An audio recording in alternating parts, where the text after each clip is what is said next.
Ongoing ang balikatan, guys. At kanina, nagbalikatan sila sa may Sulusi. Sa may Sulusi. Akala ko rerekta na sila sa may West Philippine Sea. Hindi sila nagpunta doon.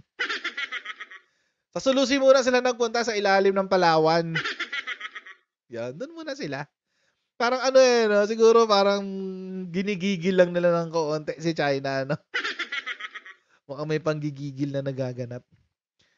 Anyway, so ito yung balita kanina. Mga barko ng Pilipinas, France at US sabay-sabay na naglayag sa Sulusi.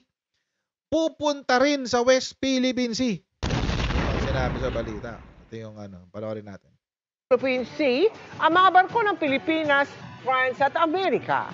Mula sa Sulusi, sa Palawan, nakatutok live si Ian Cruz. Ian?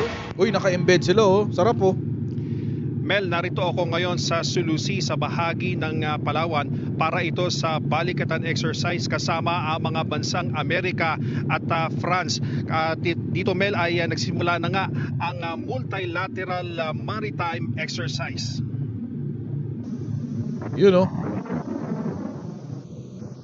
Isa-isang umalis ng Puerto Princesa City ang French frigate na Vendémiaire, ang dambuhalang landing dock ship na USS Harper's Ferry ng Amerika at ang patrol vessel ng Pilipinas na DRP Ramon Alcaraz.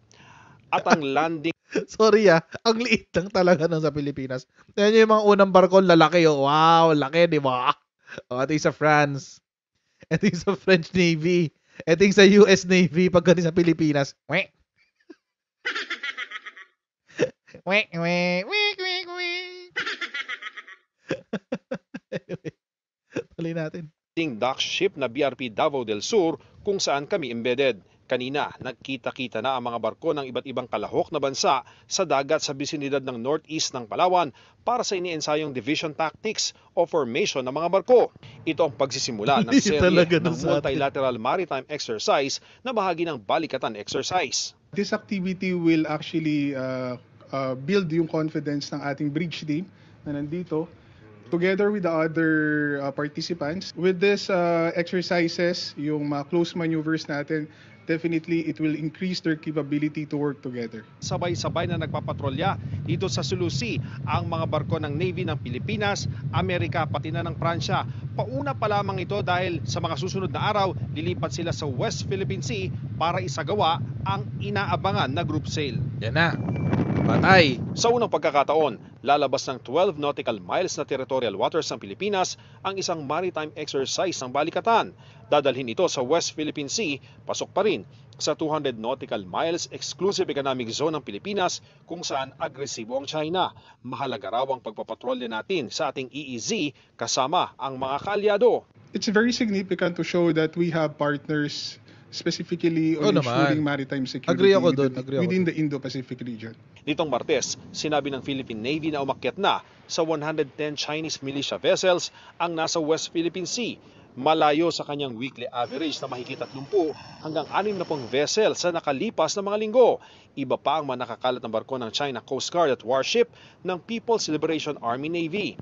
Kaya paano kung may lumapit na Chinese vessels sa gitna ng balikatan exercise? Sa tingin ko walang magiging problema because this is an annual event naman between the US and the Philippines. You don't know.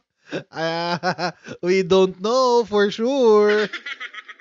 So bago tayo pumunta sa ating third topic mga kutsara, tayo muna ay magka-shoutout sa mga kaibigan natin sa Sendwave. Kung kayo ay nasa US, UK, Canada, Italy, France, Spain, Ireland, and Belgium, ay pwede na kayo magpadala sa Pilipinas gamit po ang Sendwave. Real time po yan kapag sa online banking or sa GCash. At syempre kapag pawn shops naman, of course, yung regular turnaround time will apply. Ang gagawin nyo lang, i-download ng Sendwave app at ilagay nyo bank account details nyo at pwede nyo nang ipadala ang inyong mga remittances sa inyong mga minamahal sa buhay sa Pilipinas gamit ang Sendwave through GCash. Again, na-mention ko na GCash, cash pickup at sa mga bangko. At kapag ginamit nyo po ang aking promo code na Coach Jared sa inyong unang padala ay makakakuha pa kayo ng karagdagang $20 free credit. Kaya gamitin na po si Sendwave for all of your remittance needs. Huwag nating kalimutan, Kupsan China. Let's hope. We can only hope for the best. Pero hope is not a strategy eh. Siguro naman ang PLA yung plan, PLA Navy, has more sense than to interfere sa ngayon. Kasi this is not just the Philippines. Tatlong bansa to. Philippines, US, and France. At huwag niyo pong kalimutan, kahit anong yabang ng China at kahit anong sabihin ng mga tao na bilib sa China, wag po nating kalimutan na si China po is their economy is not based on its exports. Nabubuhay po ang China sa kanilang mga ini-import. At karamihan po ng kanilang ini-import, kasi wala silang resources dun eh. Imagine ang laki-laki ng lupa nila, wala silang resources. Wala silang resources doon. So, sa sobrang dami nila, kailangan nila mag-import. And if I'm not mistaken, more than half of their resources are imported. Mainly from the US. Imagine, no, tigas ng mukha ng China. Inaaway-away yung Amerika. Pero Amerika nagpapakain sa kanila. Diyos ko. Pati yung mga negosyo, galing Amerika. Tapos away-awayin nila si China. Away-awayin nila si China, no? Medyo matigas talaga ang Fez. Mana ng mga tao ni Digong. Tigas ng Fez. We will continue with our exercises. Mel, marami pang mga aksyon na sasabakan ang mga barko ng Pilipinas, Amerika at Pransya, kagaya na lamang ng amphibious raid, ng multilateral na search and rescue, pati na yung cross-deck landing ng mga choppers sa iba't ibang mga barko ng iba't ibang mga bansa. At sakay nga ng BRP Davao del Sur dito sa Sulusi sa Palawan. Ako si Ian Cruz, nag-uulat para sa 24 Oras. Galing nung naka-embed sila doon sa sa barko. BRP Davao del Sur ng pangalan. So there. So right now it's ongoing. Pero kanina, it's interesting. This is really interesting, no, na habang ongoing pala yung balikatan, parang nag-a-amplify yung ingay ng China. Palakas yung ingay nila.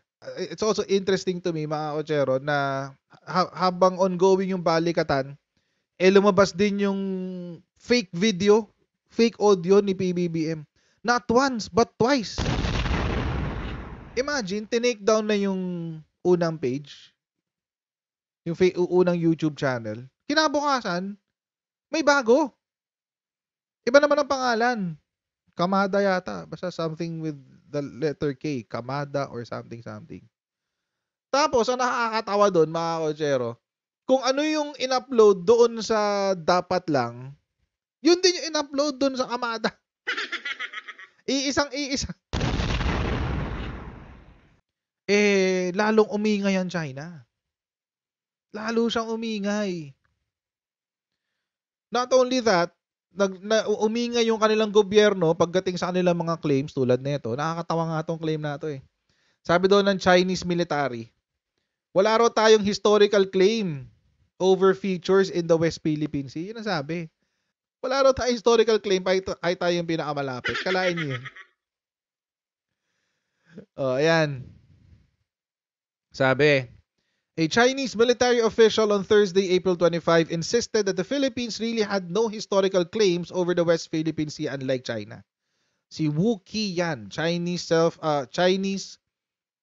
Defense Ministry, claimed that the Philippines knows very well, quote-unquote, that the scope of its territory is only defined by the following: 1898 peace between the US and Spain. Ito yung Treaty of Paris kung saan binenta ng Spain ang Pilipinas sa Amerika. Take note ha, mga kotsero. Pagtatama sa ating kasaysayan. Kasi parang konti lang yata nakakaalam tong Treaty of Paris eh. Hindi ho tayo pinalaya ng Amerika sa pamamagitan ng digmaan. No, hindi. Fake nga yung yung sa Manila Bay. Ang Manila Bay yung sa Manila, Battle of Manila. Fake yun. Fake. Nagdrama-drama lang yun. Kunyari lang, merong gera para, yun. It's not ano, di tayo pinagtanggol ng Amerika doon. Binili kasi tayo ng Amerika sa Spain. Yun yung nangyari doon sa Treaty of Paris. Kaya yun.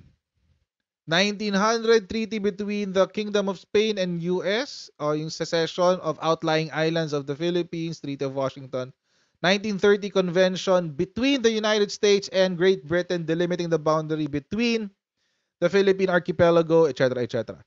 Ang sabi naman itong Chinese official, kami, matagal na namin ginagamit yan. Sabi, matagal na kami. Oh, Ming Dynasty pa lang. Kami na yan. Ming Dynasty? Paano nyo ma-occupy? Eh, wala ngang isla. Sinungaling talaga mga hayop eh. Sorry, pardon my French, pero sobrang sinungaling kasi nila. Paano nyo ma-occupy? Paano nyo kayo magkakaroon ng jurisdiction dyan? Eh, hindi nyo nga ma-occupy. Kasi walang isla. Labo nyo, min. Saan kayo tumira? Sa tubig? Ano kayo? Kasama ni Aquaman? Kasama kayo ni Aquaman doon sa mga reefs? Labo nyo. Bahura lang yan. Walang isla dyan. Low tide elevation nga, di ba? Yung sinasabi. Low tide elevation. Tsaka rocks. Baliw tong mga to. Ang basis lang daw natin, yung sa 1898. Eh, pero wait lang. Kayo nga, ang claim nyo, 1940 something lang eh, yung 9 dash line. Kailan lang yun? 1947? Ayun lang yung claim nyo. Nabuo lang siya 1947. Pagkatapos ng World War II. Sinungaling talaga. Alam nyo, ang weird, kapag naniniwala ka talaga sa claim ng China, madali kang mauto eh. It's either bayaran ka, o bayarang tawag dito, mouthpiece ng Chinese Communist Party, or wala, bobo ka lang talaga at uto-uto ka. 9 dash line eh. Oh, doon nabuo yung 9 dash line eh noong 1947. Hindi pa nga sa China yan, sa Kuomintang yan eh. Hindi pa nga yan doon sa People's Republic of China. Hindi yan sa Chinese Communist Party. Sa Kuomintang yan. Yung kalaban nila, si Chiang Kai-shek. Wala talaga silang claim. And even if let's say sabihin na natin, sige, meron kayong mas matandang mapa, etc., etc. Let's say merong isla doon sa mga reefs na na-occupy nyo, etc., etc. Let's say may ganun. Anong sinasabi? Anong sinasabi ng UNCLOS? Yung claim nyo, dahil walang provision sa UNCLOS about retaining historical rights. Walang nakasulat sa UNCLOS na nagsasabi na kapag meron kang historical rights sa isang body of water ay mapapanatili mo ito sa'yo, dahil pumirma ka sa UNCLOS, China, effectively extinguish na yung rights mo. Uulitin ko lang, ang pinaka-basic na example dyan, mga kotsero, halimbawa, sa bahay nyo, binenta sa inyo yung tahanan nyo ngayon, pero ang sabi nung nagbenta sa inyo, huy, wag mo munang gagamitin yung garahe, akin pa yung garahe. Property ko pa yan. Oo, nabenta ko na sa'yo pero hindi rin nakasulat sa kontrata natin na akin pa rin yan. Pero huwag mo muna gamitin kasi may historical rights ako dyan eh. May historical rights kasi ako dyan, huwag mo muna gamitin, akin yan May kayamanan kasi ako dyan sa garahe. Nandun din pala yung Poso Negro, yung pala yung kayamanan. But anyway, may kayamanan kasi ako dyan sa garahe, huwag mo munang gagamitin Papayag ka ba? Hindi ka papayag. Bakit? Una, wala naman yan pumirma ka sa deed of absolute sale. Pumirma ka sa deed of absolute sale of your real estate.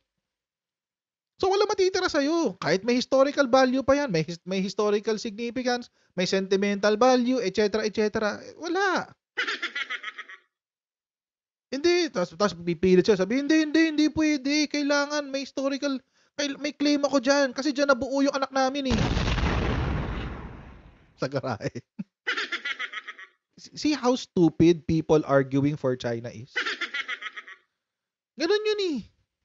Ang weird talaga na nilabas ng balita to. Bago to ha. O yan o, April 25. Ngayon lang to. 8:44 PM. Ayan o. Ngayon lang to nilabas. O, sabi ng Chinese military. At nakakatawa mga kotsero, hindi lang nila dinadaan dyan ang pag-iingay. Hindi lang po. Siyempre, given na yung kanilang Chinese state newspaper. The Chinese English language newspaper. Pero Chinese state ang may-ari niyan, Chinese Communist Party. Sabi, flexing muscles only speeds up pace of Philippines turning into US cannon fodder. Pambala lang daw tayo sa kanyo ng China.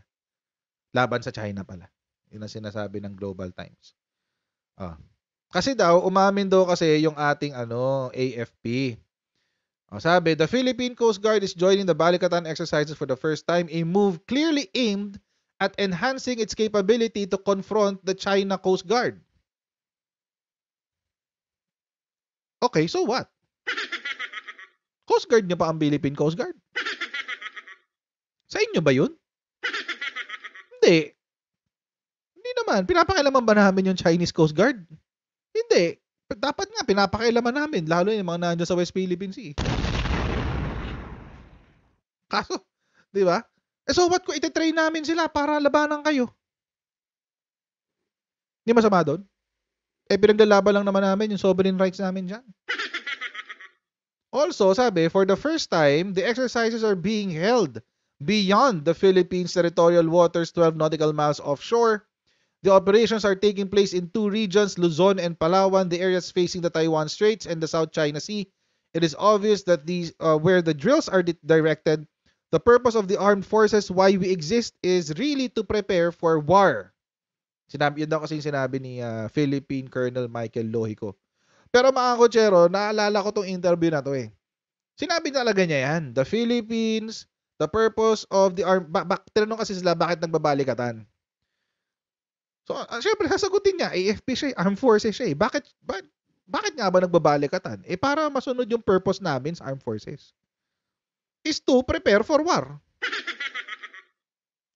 Bakit ba tayo may armed forces? Pero si China, pinapaikot niya, parang si Harry Roque.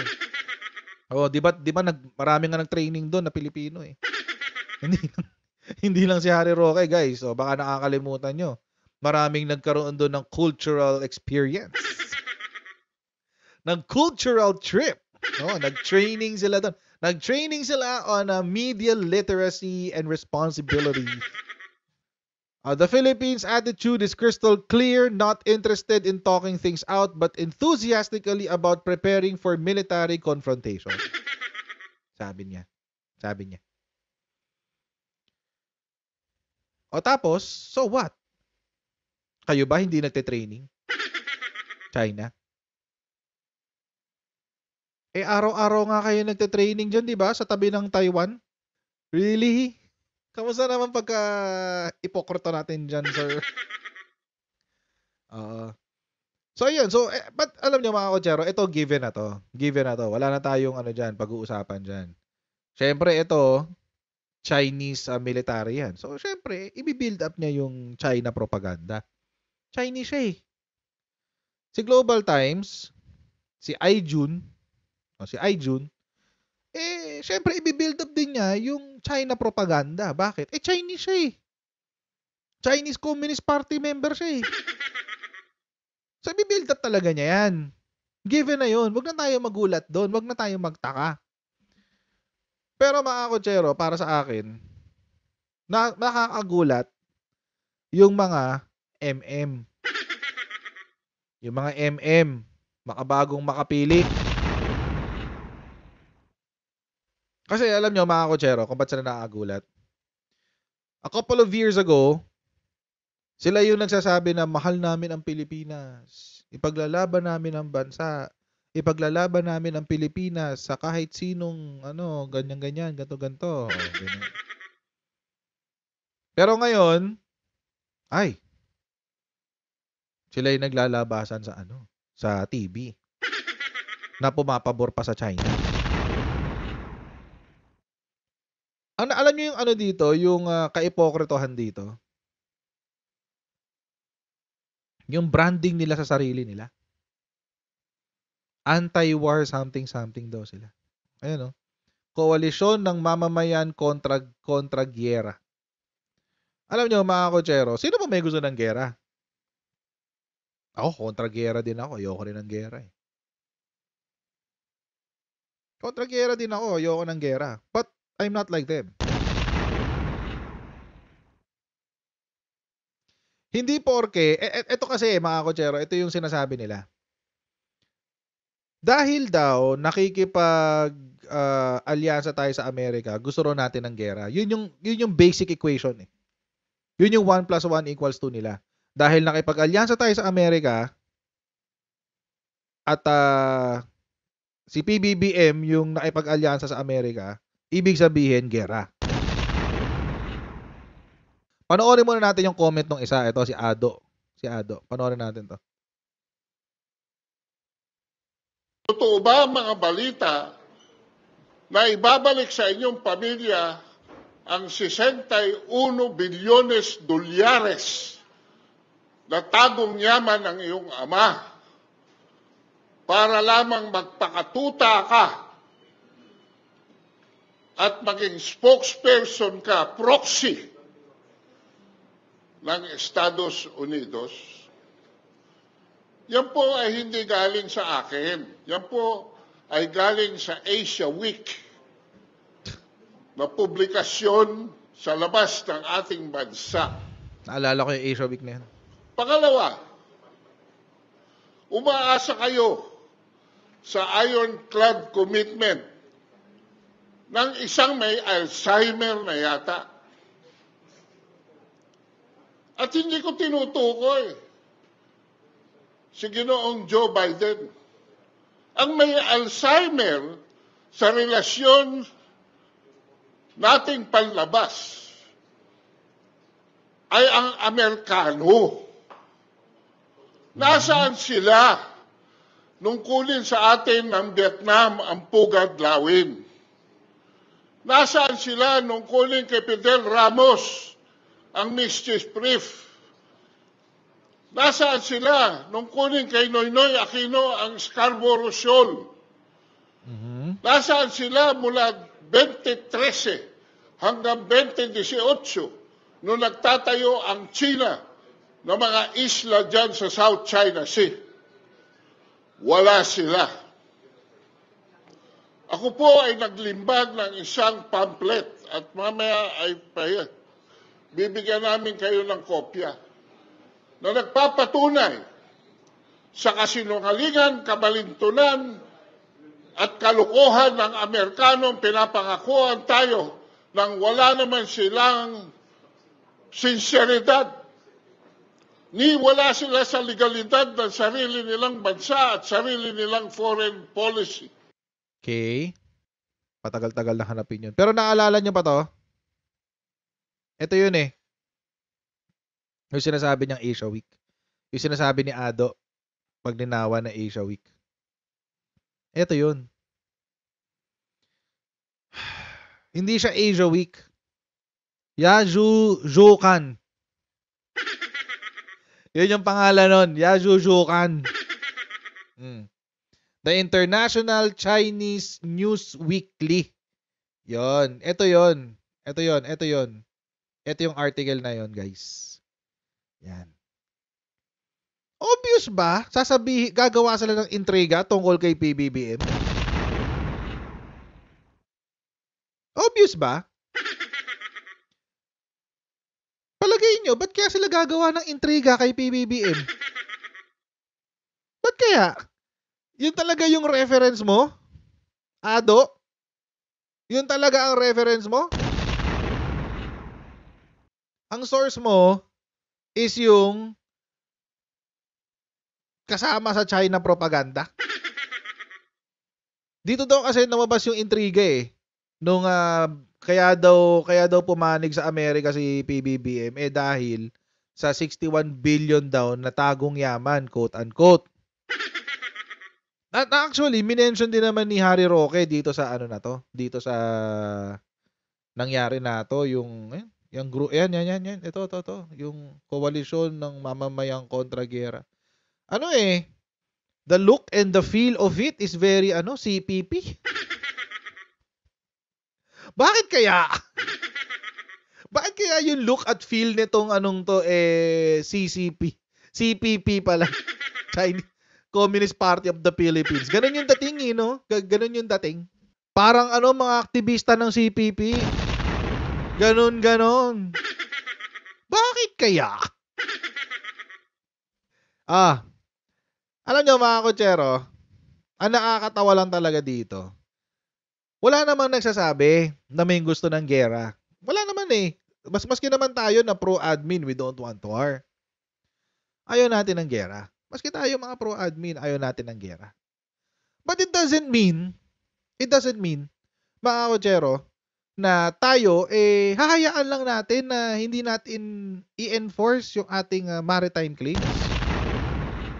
Why not? Dahil gagarahin tayo ng China? Yun ba? Can these people, can any one of them, ilan sila? 1, 2, 3, 4, 6. Can any of the 6 of them guarantee that war will happen kapag tayo ay, let's say, naghukay ng langis? Can they guarantee that war will happen?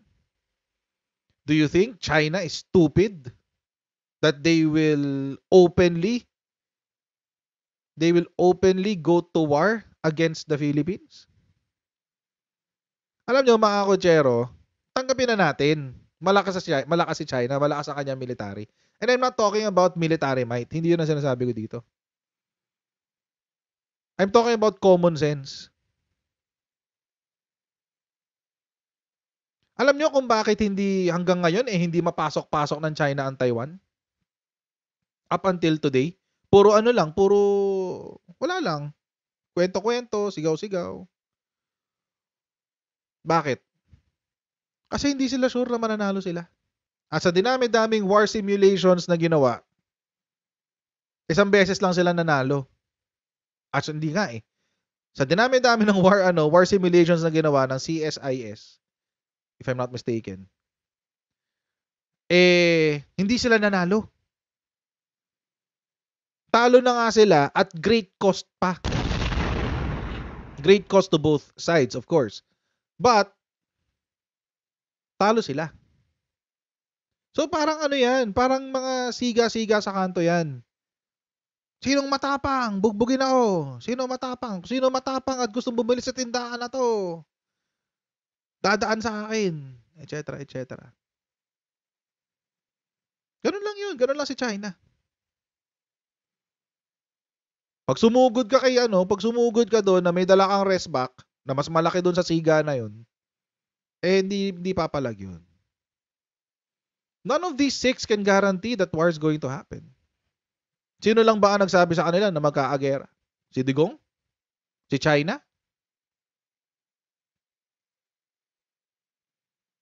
Okay. Consider the source. Consider the source. Ito yung actually, ito yung nakaka-disappoint. Yung sa yung sa China, yan gets ko na yan. Wag na tayong magreklamo diyan kasi gets ko na yan. Wala nang problema diyan. Ang nakaka-disappoint mga kutsero, etong sa mga taong to, sa kapwa Pilipino mo. Si Tariela nag-post sa Twitter recently. Sinagot ng Global Times. Basahin muna natin yung actual post. Ito yung actual post. Ayan. Ito kasi yan. Tungkol sa pag-guest ng 4 na Pilipino na in-interview ng Global Times, mga kutsero. Sino-sino yan? Si Digong, siyempre. Harry Roque, Sinong pangalan na ito? I forgot his name. Pero ano daw yan? International Relations. Banlawi? Romel Banlawi? If I'm not mistaken. Yan. IR expert daw. Hindi, ito in fairness sa kanya, IR expert talaga siya.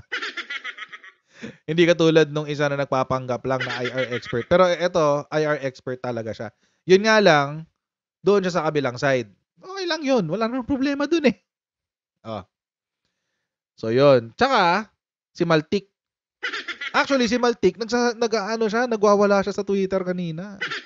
Kahapon pa pala. Dahil sa sinabi na ito ni J. Tariela, ni Commodore Tariela. Anong sinabi niya? Well, in a nutshell, these are Filipinos and they are participating in interviews or receiving coverage from a media outlet affiliated with the Chinese government. It is worth inquiring why China would allow them to be featured by their propaganda arm before buying their arguments. Obviously, their views definitely align with China's false narrative and misinformation about the West Philippine Sea. Totoo naman. Kaya nakaka-disappoint eh. Kasi these are fellow Filipinos. Why would you allow yourself, a former president, a former spokes, an educator, an international relations expert, and a lobbyist? Lobbyist eh. Lobbyist yata to si ano yan. Alam ko lobbyist to si Malutigia, si Maltik. Kasi siya yung may-ari ng Publicus. And Publicus is a lobbying firm, if I'm not mistaken. So why would these Filipinos allow themselves to be interviewed by a group, by the propaganda arm? Alam naman nilang propaganda arm yan eh. Alam nila yan, mga kotsero. Wag silang magpatay-mali siya. Alam nila na propaganda arm yan ng Chinese Communist Party. It doesn't matter if you say it's freedom of expression, whatever, what have you. I don't care. Yes, you can freely express your whatever thoughts you have, but really align yourself with the propaganda arm of possibly a state that is, that has, for all intents and purposes, want to invade our territories? Ba't kayo pumayag? At huwag kayo magtago sa cloak ng freedom of expression. Alam nyo naman na propaganda yan. Propagandista ng China, ng Chinese Communist Party. Pumayag kayo? Hindi ako magtataka, mga kotsero, kung one of these days, etong 6 na to, lalabas na rin sila sa Global Times. Tapos sasabihin nila, mahal namin ang Pilipinas kaya ayaw namin ng gera. No one wants war. Ang nakakatawa kasi dito, tulad ng sinabi ng mga kongresista laban kay Dr. Badoy, parang sinusolo nyo ang pagmamahal sa bansa. Hindi lang kayong nagmamahal sa bansa. Pero kung talagang mahal nyo ang bansa, bakit hindi nyo tayuan ang Pilipinas? Yun yung nakaka-disappoint doon, guys. Kung talagang mahal nyo ang bansa, bakit hindi nyo kayang tayuan ang Pilipinas? Sasabihin nila, sovereign rights lang naman yan, tubig lang naman yan. Sino nagsabi? Si Digong? Really? Ayaw nyo nang basahin ang mga provisions ng UNCLOS dahil sinabi ni Digong, tubig lang yan. Come on, matatalino naman kayo. Tapos naman kayong lahat ng kolehiyo. Doktor pa nga ito, abogado pa nga ito. So for the life of me, I don't understand na yung mga tao na nagke-claim na sila lang ang nagmamahal sa bansa o sila lang ang may tunay na pagmamahal sa bansa dahil ayaw nila ng gera. Sila pa yung nagsasabi na, hindi, China tayo. Weird. Ano yung Stockholm Syndrome? Ako seryoso, I really want to understand kung saan sila nanggagaling. But for the life of me, I can't. The Filipino inside of me says, ba't kayo ganyan? Di ba? The Filipino patriot na hinubog ng paaralan kung saan ako nag-aral at ng CAT at ng ROTC tells me, bakit? Kaya ganyan. Nag-post nga si Jay Tariela, di ba? Nag-comment si Global Times. Sumagot. Napikon si Global Times kay Commodore Tariela. Sabi ng comment ni Global Times, shouldn't the Philippine government think about why the Filipino people are talking to the Chinese media and speaking out against the current government? The Philippine government now aligns with the US anti-China strategy, acting against its country's national interests and the will of its people. The Filipinos are extremely frustrated. Oh my God, the Filipino in me is very, very, very much insulted. So, ganito pala. Ganito. Si China ngayon, tagapagtanggol na nito mga mokong na to. So, si China is looking out for the interest of the Filipinos? Really? Bakit hindi, if that is the case, at Englishin natin, baka kasi makarating sa Global Times nagtatagalog tayo, pangit naman. If China is really looking out for the interest of the Philippines and the Filipinos, then why are your ships water cannoning, harassing our RORE missions and harassing our fishermen? Even the BIFAR vessels that are out there for research, bakit nyo hinaharas? You're not looking out for us. You are not looking out for our interests. China is a communist country. Don't forget, wag mo natin kalimutan yon. Komunista yan. At ang China, mga kotsero, will always have an expansionist mentality. Palalakihin natin ang teritoryo ng China. Kahit ano pang communist country yan. Russia, North Korea, China, si Vietnam lang ang medyo na tame na kasi wala mahina siya Alam nyo, kayo China, Global Times, you're not the white knight of the Philippines. You're not. And let me just say this. Sinabi kasi ng Global Times, the Filipinos are extremely frustrated. Frustrated na daw ang mga Pilipino dahil sa ginagawa ni PBBM sa West Philippine Sea. I challenge that argument. Why? Because the numbers says otherwise.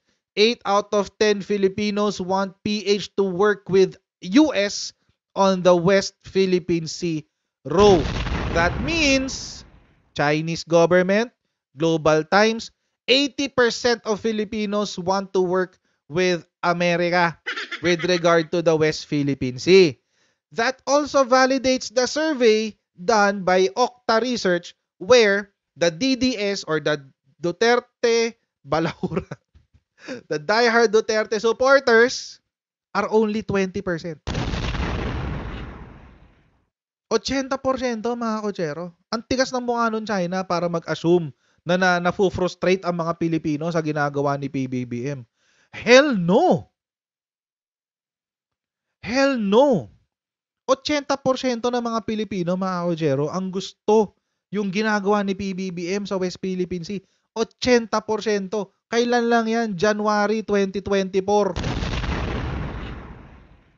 And itong nakaraang survey ng Okta Research, di ba anong sinabi? Anong sinabi ng Okta Research? Ang sumusuporta lang daw sa Duterte, ilan? 20%. O di, kinukumpirma nga nito, yung survey na yun. Tama nga. 20% lang kayo. Anong frustrated pinagsasabi nitong Global Times? Ang tigas naman ang mukha nyo para magsalita on behalf of Filipinos. The audacity and the gall these Chinese from the Global Times have to speak on behalf of Filipinos. Ang kakapal. March 10, 2024. 7 in 10 Filipinos willing to defend nation from foreign enemy. Itong grupo na to. koalisyon ng mamamayang kontra giyera. Ang ganda-ganda raw nung policy ni Dugong. Friends to everyone, enemy to none. Ganun daw. Ganun daw kasi yung policy ni Digong. I beg to differ. His policy was friends to everyone, friend to one, enemy to everyone. Bakit? Isa lang naman ang kaibigan natin nun eh. China lang. Humimod ng puwet si Xi Digong Duterte. Humimod ng puwet ni Xi Jinping ng 6 na taon. To get what? Less than 5% of the 24 billion US dollars na ipinangako ng China? Mas mababa pa sa 5% ang nakuha ng Pilipinas doon sa 24 billion na ipinangako ng China sa Pilipinas. The audacity that Digong has to call himself na mahal niya ang Pilipinas. Gentleman's agreement kung ano-anong pinagko-commit sa China. Tapos sasabihin niya, mahal niya ang Pilipinas. Oh, come on. Don't give me that BS. Tapos itong mga taong to, sinosolo nyo ang patriotism? Kayo lang ang nagmamahal sa bansa? Meron nga isang influencer sa partido nila eh. Sabi niya, yung mga pro-war dyan, malamang sa malamang, sabi niya, yung mga BBM supporters dyan, malamang post ng Bible verse pero hindi pa na nababasa yung Matthew 9, something, ganun. Okay. So I'll take the advice of, I'll take the quote of an atheist, the comment, the opinion of an atheist about a Bible verse. Tatanggapin ko yun. Weird naman yun. Ba't ko tatanggapin ang isang advice ng isang atheist tungkol sa isang Bible verse? Atheist ka nga eh. Malamang sa malamang, baka hindi mo naintindihan yung konteksto nun. Actually nga mga kutsero, they're playing into the strategy of the Chinese Communist Party na paghiwalayin ang opinion ng mga Pilipino dito sa issue na to. Bakit? Paghiwalay ang opinion ng mga Pilipino sa issue na to, hindi maaagalaw ang gobyerno na maayos dahil laging may oposisyon.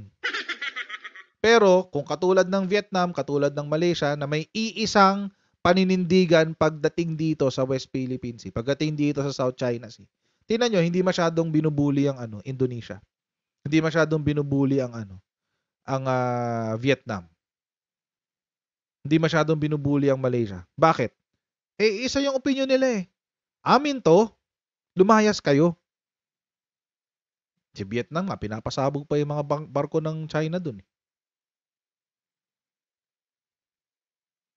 Hanggat tayo, mga kotsero, hanggat ang mga Pilipino ay may hating pananaw pagdating dito sa West Philippine Sea, panalo ang China. Panalo sila. Kaya nga nagbabayad sila ng mga influencer eh.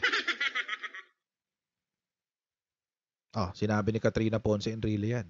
Nagbabayad sila ng influencers through Martin Andanar. Kaya nagbabayad sila niyan. Kaya naglalabasan ngayon yung mga fake fake voice ni PBBM. Kaya naglalabasan ngayon yan. Kaya maigting ang propaganda nila. Kaya gumagamit sila ng mga politiko dito sa Pilipinas. Dahil kailangan hatiin ang opinyon ng mga Pilipino pagdating sa West Philippine Sea. Bakit? Tulad na sinabi ko kanina, paghati ang opinyon, mahihirapan gumalaw ang gobyerno, mahihirapan ipaglaban yung mga rights natin dyan sa West Philippine Sea. At kapag nahirapan ipaglaban, hindi makaagalaw ang gobyerno. Mabagal gumalaw. Tingnan nyo ngayon, mabagal. Bakit? Ang ingay eh. So mga kotsera, maraming salamat sa inyong patuloy na pagsubalit sa ating channel. Huwag niyo po kalimutan mag-subscribe at i-follow tayo sa ating Facebook page na Coach Jared. And I'll see all of you in our next Coach Jared Live. Huwag po kayong magsawa. God bless and see you next time. Bye!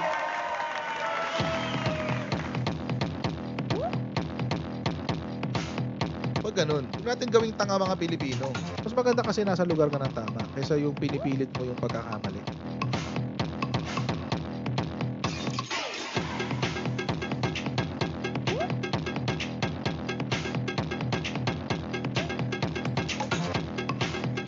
Are they willing to go that far? Hindi makakalimutan ng Pilipino yan hanggat di nasasagot niya. Sino ngayon nagsasabi ng totoo?